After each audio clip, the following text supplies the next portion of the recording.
Hello and welcome to day number 12 of my personal project advent calendar. Today we're going to look at something that I wrote a blog post about a while back but never showed it on video, and that is my DIY Class AB power amplifier.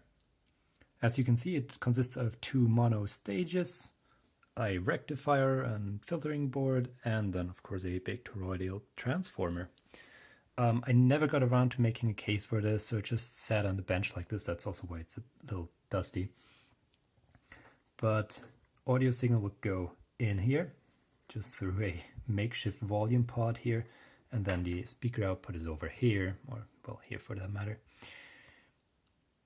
I will not be powering it up in this video, sorry, but there is a video of the prototype, of me running the prototype, which I built on a breadboard on YouTube. I'll link it in below, so watch that if you want to see a little bit more about the electronics and everything of this design.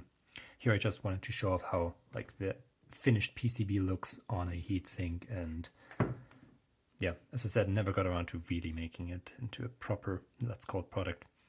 I used this for quite a while back in the day when after I had newly built it, but these days I don't really use it anymore.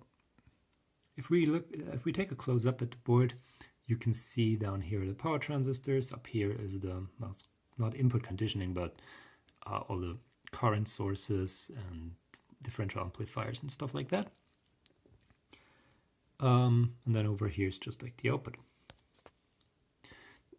In these two spots we should have some nice big decoupling caps, but I never soldered them on, and I also didn't think about how I would ever get to these screws if I did so. So, whoops, not that great. But yeah, again, if you want to know a bit more about the technical details of the electrical details of this project, take a look at the prototype video I did a while back. Yeah, I think that's about it for this video. Thank you very much for watching, and see you tomorrow. Bye.